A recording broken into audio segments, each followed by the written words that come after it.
La prière n'a jamais été une obligation, c'est une prescription. Le ramadan, c'est une prescription. C'est pour cela Allah subhanahu wa ta'ala nous dit, vous allez voir pourquoi une prescription. Tu sais pourquoi Allah nous a dit de rembourser? Parce qu'un mois de ramadan, shahru ramadan, un mois, on doit jeûner.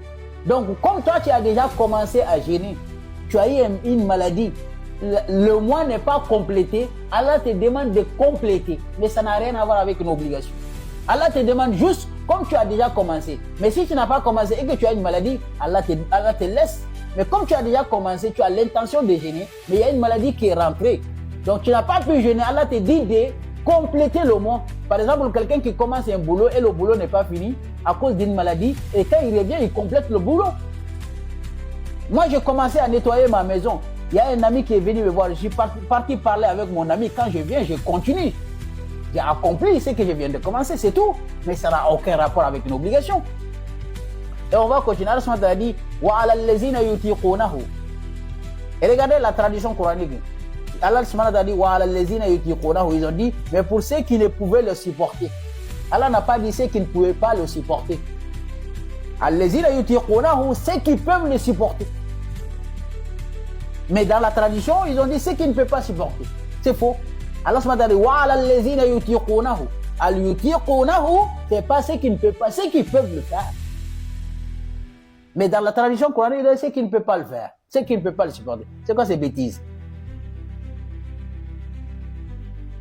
Allah n'est pas Batman, il n'aime pas une femme Batman, il n'aime pas une femme ninja. Enlevez vos niqab là-bas. Allah n'a jamais dit de porter le niqab. Ça, c'est de l'aliénation, ou comme on dit, être aliéné. Hijab là n'existait pas en islam. Aucun verset où Allah te dit de porter le niqab, que tu dois fermer ta tête jusqu'à le 2 yeux. Ça, c'est l'extrémisme.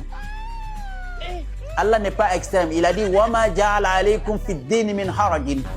Allah n'a pas rendu cette religion compliquée.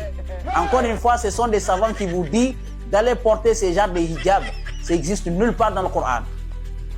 Donc, quand tu n'aimes pas, si la France a dit qu'il n'aime pas le niqab, il n'aime pas le hijab chez lui, il a raison. La France n'est pas un pays musulman. La France, c'est un pays qui est basé sur le christianisme. Donc, quand tu es musulman et que tu n'aimes pas la loi française, tu dégages.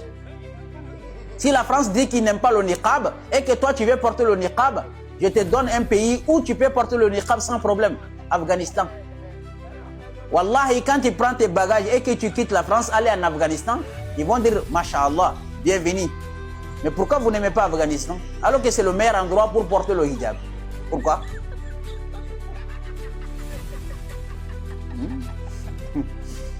Pourquoi tu n'aimes pas Afghanistan, mon gars? Ma sœur, tu ne veux pas porter hijab? Voilà le meilleur des destinations. Afghanistan, meilleur endroit pour porter le hijab. Si tu veux même là-bas, même le visage, il ne faut pas sortir. Hein? Mais le drap, tu peux rentrer même dans la tombe là-bas, il n'y a aucun souci. Mais pourquoi vous n'aimez pas Afghanistan?